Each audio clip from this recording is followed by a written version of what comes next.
Umar radiallahu ta'ala, when he hears this, فَبَكَى عُمَرُ عِنْدَ ذَلِكَ بُكَاءً شَدِيدًا, he bursts into tears. Cries bitterly.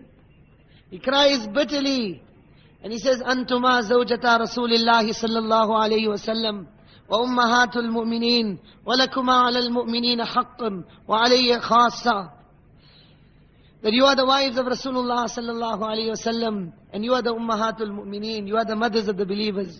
You enjoy a right over all the believers, and you enjoy a special right over me. I am in a position that I should be obeying you. وَلَكِنْ أَتَيْتُمَا تُرَغِّبَانِّي إِلَى الدُّنْيَا. But you have come to me to give me raghbat and invitation towards this dunya. وَأَنَا أَعْلَمُ أَنَّ رَسُولَ اللَّهِ صَلَّى اللَّهُ عَلَيْهِ وَسَلَّمْ لَبِسَ جُبَّةً مِّنَ الصُّوفِ فَرُبَمَا حَكَّ جِلْدَهُ مِنْ خُشُونَتِهَا. Whereas I know that my beloved Rasul sallallahu alayhi wasallam would wear coarse clothing made out of wool, clothing that was so coarse that it would scratch the skin from his body. You are his wives. Are you not aware that this was his position? They said, "Oh Umar, we are well aware that this was the position of Rasulullah sallallahu alayhi wasallam." Then he turns to Hafsa and he says, "Oh my daughter, tell me, what was the most delicious and the highest standard of food that Rasulullah sallallahu alaihi wasallam ever ate in your home?" She says, "One day there was a piece of dry bread and there was an empty tin which the tilchat and the remnants of ghee was there. I scraped that out of the tin, I warmed it and I poured it over this piece of dry bread so that the dry bread became soft. This Rasulullah sallallahu alaihi wasallam ate with relish and he gave others to eat. And oh my father, in the entire life that Rasulullah sallallahu alaihi wasallam spent in my home, this was the best meal that he ever had." Then he asked her that, "Oh Hafsa and oh Aisha, was not the bedding of my Rasul sallallahu alayhi wasallam such that it used to be a piece of sheet that in the daytime was opened up so that you could sit upon it, and at night you folded it over so that he could sleep upon it? And oh my daughter Hafsa, did you not tell me yourself that one night you turned it one more time over so that it became 4 layers? And Rasulullah sallallahu alayhi wasallam did not get up till the azan of Bilal radiallahu ta'ala anhu was heard. And when he woke up, he asked you that, 'Oh Hafsa, what did you do to my bedding?' You explained that you folded it one more time." And he turned to you and he said, "Mali walid dunya, mali shagaltumuni bilin al-firash." That, "Oh Hafsa, what is there for me in this dunya? Why have you caused this bedding to come between me and my Rabb Allah? Why have you caused its softness to become an obstacle between myself and standing in front of Allah?" And then he turns to Aisha radiallahu anha and he says, "Oh Ummul Mu'mineen, wasn't there a time in your home that the food was placed on a dastarkhan, that dastarkhan which was placed on a bench above the ground? And when my Nabi entered the home and he saw that the food had been placed above the ground, he addressed you and he said, 'Remove that bench and place the food on the ground. I am a slave of my Rabb and I will eat like a slave.'" And then he turned to them and he said, "You are the mothers of the believers. Tell me, أَمَا تَعْلَمِينَ أَنَّ رَسُولَ اللَّهِ صَلَّى اللَّهُ عَلَيْهِ وَسَلَّمْ شَبِعَ مِنْ خُبْزِ بُرٍّ 10 أيام أو 5 أيام أو 3 أيام أو جمع بين غداء وعشاء حتى لحق بالله." That tell me, was there 10 consecutive days or 5 consecutive days or 3 consecutive days, or was there one day even? Was there one day even in the life of my Nabi that my Nabi had his stomach full to eat? Or that there was sufficient food in the home for him to eat 2 meals in one day? Both of them with tears in their eyes, they say, "Oh Umar, there wasn't one day like that in the life of Rasulullah sallallahu alaihi wasallam." Then he turns to them and he says, أَمَا تَعْلَمِينَ أَنَّ رَسُولَ اللَّهِ صَلَّى اللَّهُ عَلَيْهِ وَسَلَّمْ غَفَرَ لَهُ مَا تَقَدَّمَ مِنْ ذَنْبِهِ وَمَا تَأَخَّرَ أَمْسَى جَائِعًا وَرَقَدَ سَاجِدًا وَلَمْ يَزَلْ رَاكِعًا وَسَاجِدًا وَبَاكِيًا وَمُتَضَرِّعًا في آناء الليل والنهار حتى قبضه الله تعالى برضوانه ورحمته. He says that don't you both know that Muhammad sallallahu alaihi wasallam was such that he was the beloved of Allah, he was the honored of Allah. All his past and future errors had already been forgiven. That should he ever commit an error, it is already forgiven. Yet his condition was such that every night he would be hungry, he would sleep, he would go into sajda at night. Perpetually he was either in ruku ruku, or either in sajda, or either crying, or either humbling himself in the hours of the morning and in the hours of the evening, until Allah Ta'ala, through His mercy and His kindness, took him away from this world. Was this not the life of Rasulullah sallallahu alayhi wasallam? La akala Umaru tayyiban, wala labisa layyinan, wala akala lahman, illa fi shahri marratan. Umar will not eat good food, and Umar will not sleep, will not wear soft clothing, and Umar will only eat meat once a month. إنما مثلي ومثل صاحبي كثلاثة سلكوا طريقا فمضى الأول وقد تزود زادا فبلغ. My similitude and the similitude of my two companions is the example of three people. One person went on a road, he set the pattern, a certain standard of simplicity, and he reached his goal. ثم اتبعه الآخر فَسَلَكَ طَرِيقَهُ فَأَمْضَى إِلَيْهِ. Then the next person went on that road, and he kept to the same standard of simplicity and hardship, and he also reached his goal. ثُمَّ اتَّبَعَهُ الثَّالِث. Now the third person is on that road. فَإِنْ لَزِمَ طَرِيقَهُمَا. If he will follow their pattern, وَرَضِيَ بِزَادِهِمَا, and he will be content with that simplicity and with that hardship, لَحِقَ بِهِمَا وَكَانَ مَعَهُمَا. He will reach them and he will be with them. وَإِنْ سَلَكَ غَيْرَ طَرِيقِهِمَا. If he will choose any other road, any other system, any other standard, لَمْ يُجَامِعْهُمَا. He will not be able to reach them. That same Umar, when he is stabbed and now he is on his deathbed, he turns to his son Abdullah bin Umar, and he says, go to al-Mu'mineen Aisha and tell her that Amirul Mu'mineen Umar is sending salams to her, and request her that Umar wants to be buried in her hujra next to Rasulullah sallallahu alayhi wasallam. Where Rasulullah sallallahu alayhi wasallam and Abu Bakr is buried, Umar wants to be buried there also. Abdullah bin Umar goes with this request to al-Mu'mineen Aisha radiyallahu ta'ala anha. When she receives this request, she bursts into tears. And she says, I had been reserving and keeping behind this place for myself. I wanted to lie in the neighborhood of my father and my husband Rasulullah sallallahu alayhi wasallam. But Umar's zat and Umar's personality is such that one cannot help but accede to the request of Umar. Tell him that I have given permission.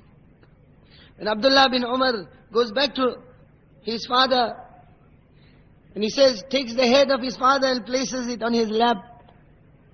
And he says, oh my father, permission has been given. He is filled with joy and with happiness. And he says, oh my son, perhaps out of shame and embarrassment and out of awe, because I am Amirul Mu'mineen, she gave permission. When I pass away, I want you to take my janazah first to the home of Aisha radiyallahu anha. And then do not say Amirul Mu'mineen. Say Umar requests permission.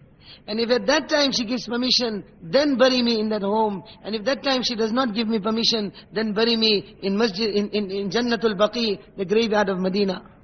And then he says to his son that take my head and place it on the ground. Take my head and place it on the ground, so that the dust and the sand of the earth mixes with my face. Because I am not a person who is in a position to face Allah. Take me and place me on the ground. When his son hesitates, he becomes upset and he says, place me on the ground. When he is placed on the ground, he says, Waylun laka ya Umar, Waylun laka ya Umar, illam yaw. He says, destruction awaits you, O Umar. Destruction awaits you, O Umar, if Allah does not forgive you. Like this, he passes away from the world. Then the janazah of Umar radiyallahu ta'ala anhu is carried to the home of Aisha radiyallahu ta'ala anha. And as she sees the janazah approaching, the Masjid al-Nabawi is full with Sahaba crying. The homes of Medina are full with the wives of Sahaba crying and the women of Medina crying. And as the janazah approaches, Aisha radiyallahu anha puts her parda on, and with tears falling from her eyes, she also leaves the hujra in order to make parda from Umar and Umar is buried and placed together with his two companions, Rasulullah sallallahu alayhi wasallam and Abu Bakr Siddiq radiallahu ta'ala anhu. Why? Because he chose that road and he chose that direction and he chose to live in that hardship and in that simplicity. Sahaba had seen that difficulty. Sahaba had seen that hardship which Rasulullah sallallahu alayhi wasallam underwent with the fikr and the cry and the pain of hidayat. So when he asked, Hal ballaght, O my Sahaba, have I conveyed? Have I done sufficient? Was there anything more that I could have done? In one voice, بلغت الرسالة وأديت الأمانة ونصحت الأمة وكشفت الغمة وجاهدت في سبيل الله حق جهادي. O Nabi of Allah, you have conveyed, you have conveyed, you have conveyed. There was nothing more that you could have done. There was nothing more that you could have done. You have fulfilled the haqq.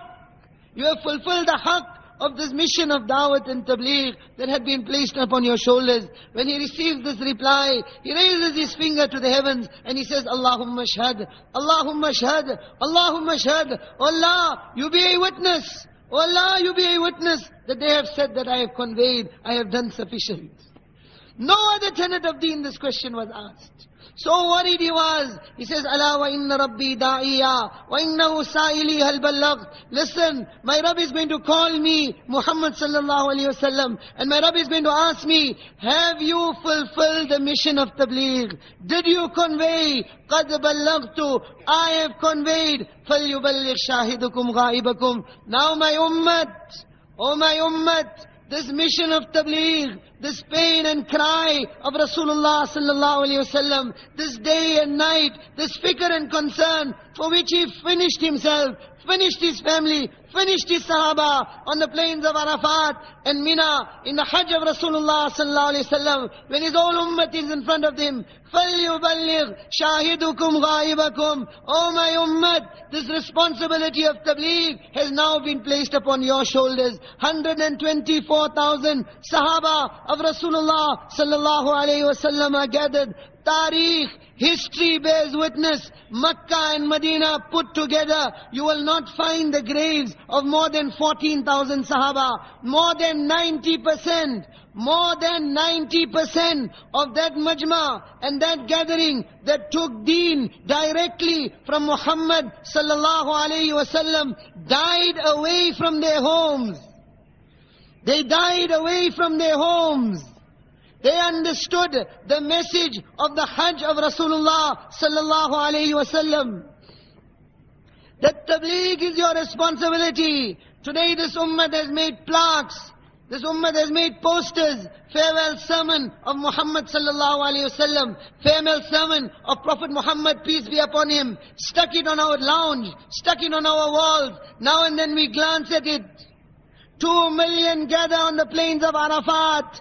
1400 years later, stand on that ground where Janabi Rasulullah sallallahu alaihi wasallam poured his heart out to his ummah after 23 years of qurbani and 23 years of sacrifice, and not for 1 second, not for 1 second does the thought enter the heart or the mind, what wasiyat, what legacy, what message, what pain did Muhammad sallallahu alaihi wasallam pass to his ummah on these plains?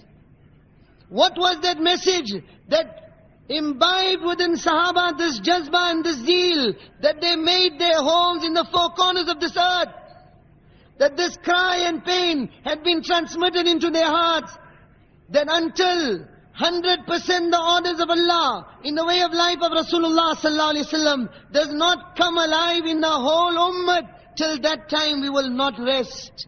Their wives were made widows. Their children were made orphans. Millata abikum Ibrahim. This is the millat of your father, Ibrahim alayhi salam. That Nabi of Allah, where the whole family was separated. Qurbani was taken from the whole family. Haqqa jihadi. Allah says strive, not 40 days, not 4 months, to its haqq. To its haqq. And what is the haqq of tabligh? 100% deen has to come alive in 100% the ummah. Huwajtabakum, you were chosen for this. Like salah is an order of Allah, and like zakat is an order of Allah, and like fasting is an order of Allah, and like hajj is an order of Allah. Allah's qasam, Allah's qasam, da'wat and tabligh is an order of Allah. This is not the work of some jamaat or group. This is an order of Allah. This ummat's islah and tarbiyat was made for da'wat and tabligh. Janab Rasulullah sallallahu alaihi wasallam instilled Sahaba, instilled within them this jazba to lay their wealth and their lives down for the deen of Allah. Minimum tartib of Sahaba of Medina was more than 4 months of every year out in the path of Allah. And from the remaining time, half day masjid, half day at home, half night masjid, half night at home. And today, the position of the ummah has become such that one, we are not doing it. One, we haven't identified with his mission.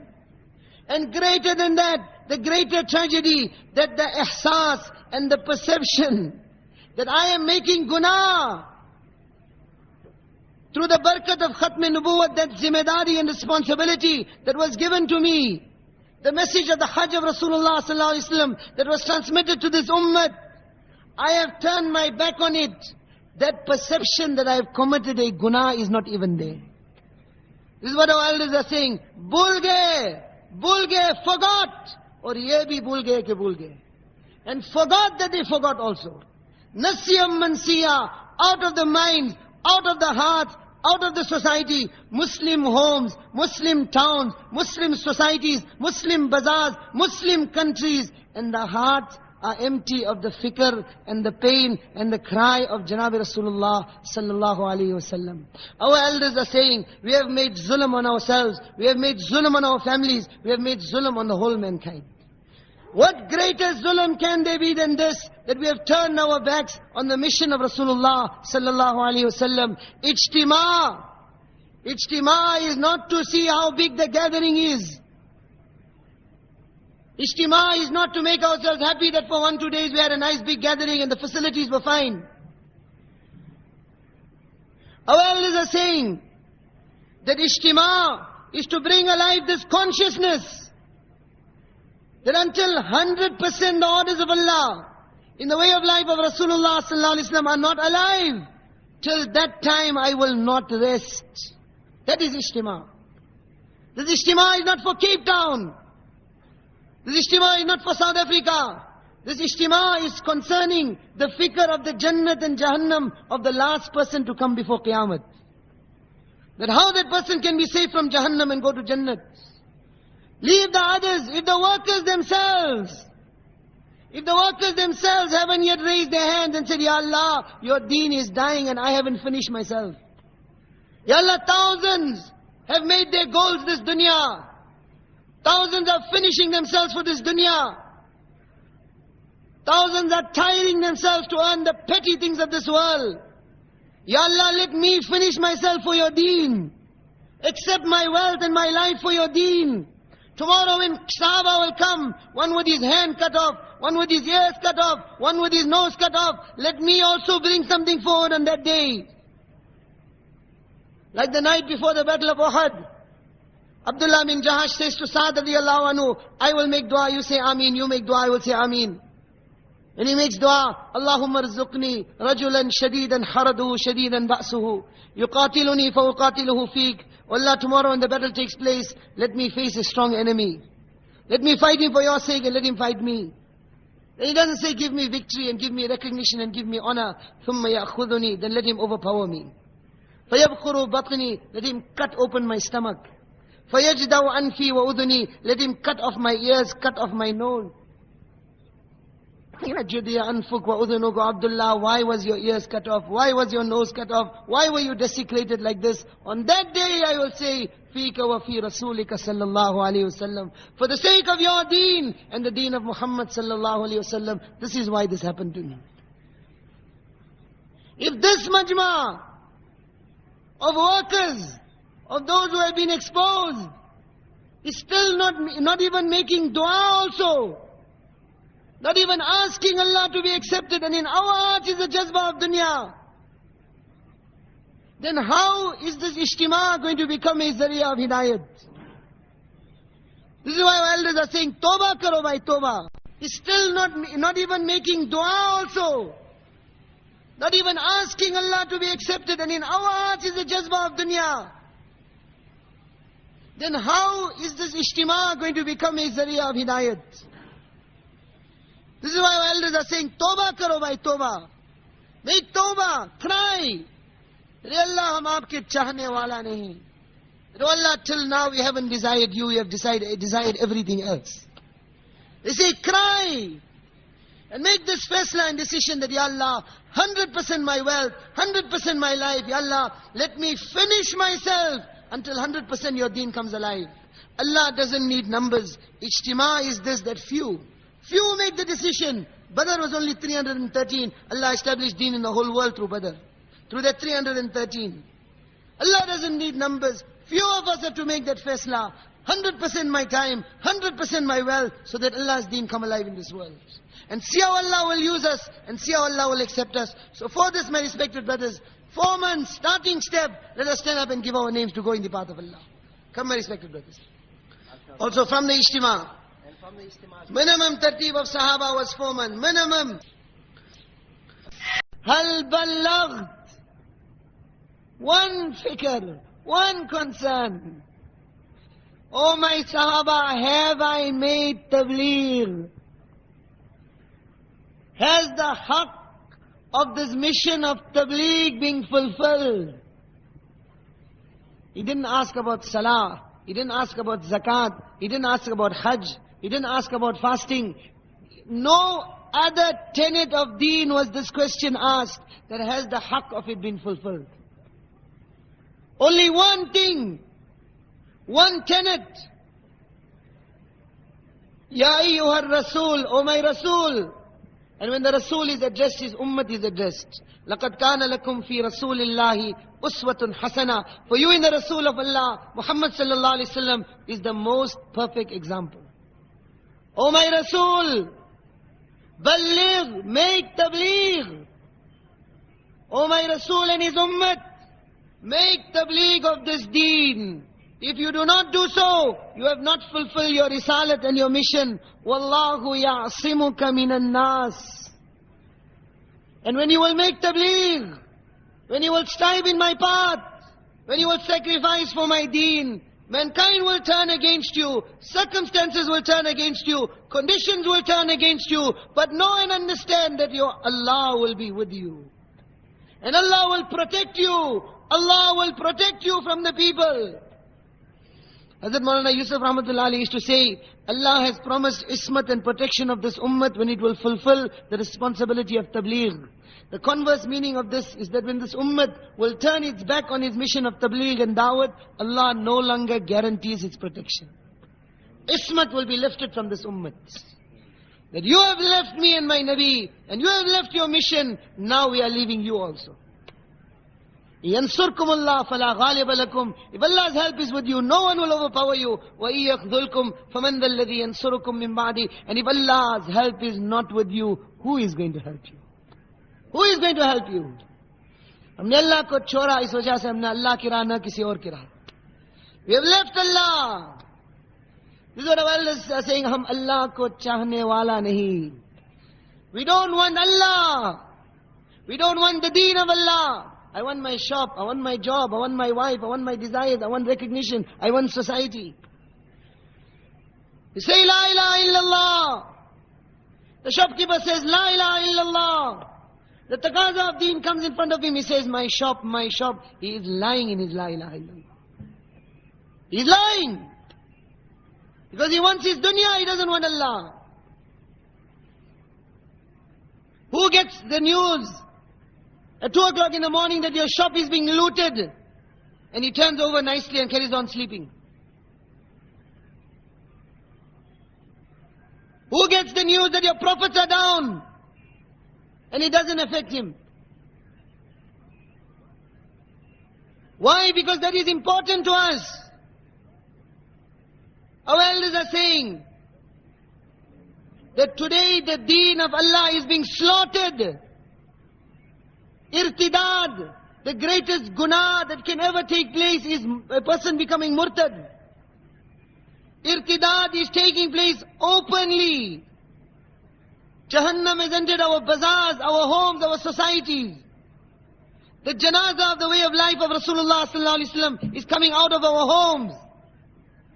All this is in front of us. And still we are sitting. And still we are saying my job is more important. And my shop is more important. And my agriculture is more important. And my farm is more important. And my business is more important. They say that by our actions we are saying to Allah that your deen can be destroyed and we don't care. It's someone else's worry, it's not our worry.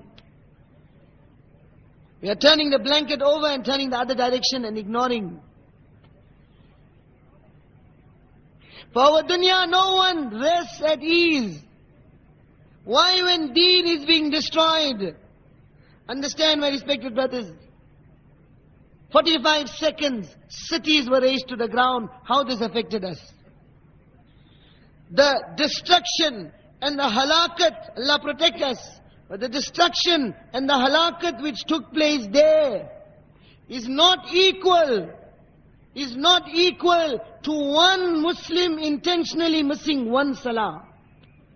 Is not equal to the wabal and the destruction of one mu'min missing one salah. Man taraka salah hatta madha waqtuha thumma qada alayha عذب في النار حقبا والحقب 80 سنة والسنة 360 يوما كل يوم كان مقداره 1000 سنة. Mafhum of the hadith, Rasulullah sallallahu alaihi wasallam said, if a person misses one salah and then he makes qaza of it, if Allah doesn't forgive him, he will be placed into Jahannam for 28,800,000 years for one salah. For one salah. And that is a believer. What about those without iman? What is facing them? This is why our elders say, Aaj Musalmano ke liye rone wale bahut hai. That today to cry for the plight of the Muslims, there are plenty. Lekin Islam ke liye rone wale koi nahi.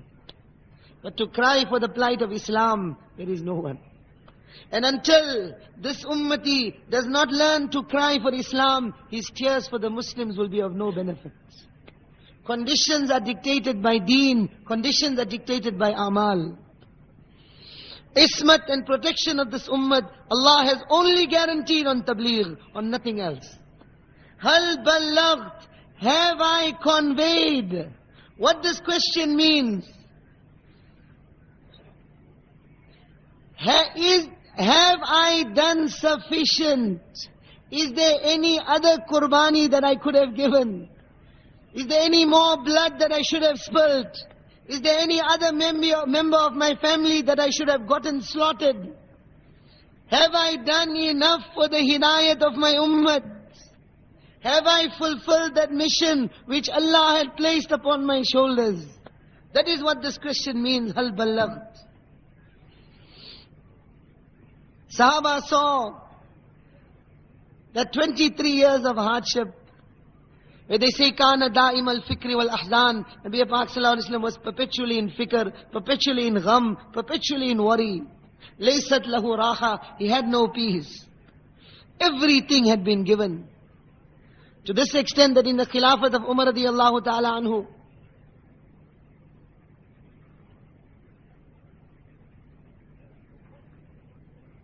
when territories upon territories and lands upon lands were being conquered and coming into Islam, few Sahaba get together that Umar, Amirul Mu'mineen, is living such a simple and hard life. His clothes are tattered and torn. The food he eats is such that we can't eat the same food. The days of difficulty are over now. Wealth is pouring into Medina. Let us tell Umar to increase his allowance from the Baytul Mal. Raise the standard of his life. Why? Because we see prosperity and advancement in the standard of our dunya. So let us tell Umar to increase the standard. But who is going to put forward such a suggestion? Because they don't know the reaction, and Umar was very jalali. He might become angry and punish them. So finally they get together and they decide that the Ummahatul Mu'mineen, Aisha radiyallahu anha, the beloved of Rasulullah sallallahu alaihi wasallam, and Hafsa, the daughter of Umar, let us ask them to put forward this request. The two of them go to Umar, and Aisha radiallahu ta'ala anha begins her address, lengthy riwayat, no time to go into all the details. She says, "O Amirul Mu'mineen, Nabi Pak sallallahu alayhi wasallam never desired this world. And he never desired the things of this world. He went through tremendous hardship for the sake of Allah's deen until he went back to Allah. Then my father was made the Khalifa, and he also was not attracted by this world, and he went through great hardship and difficulties until he also went back to Allah. Now you have become the leader, and Islam has spread. Desire for dunya is not in your heart, but the dunya has increased now, and the wealth and luxury is pouring into Medina. Delegations from foreign countries are coming to meet our Amir, and your condition is such that there are 12 patches on your clothing. O Amirul Mu'mineen, why don't you raise the standard of your life? Why don't you let it be such that يُغْدَى عَلَيْكَ بِجَفْنَةٍ مِّنَ الطَّعَامِ وَيُرَاحُ عَلَيْكَ بِجَفْنَةٍ مِّنَ الطَّعَامِ. Let there be that every morning your dastarkhan should be laid out with food, and every evening your dastarkhan should be laid out with food, and with rich food, so that you and the others can eat. And why don't you start wearing more, greater, better standard of clothing, so that when people look at you, they will be filled with awe and awe at you."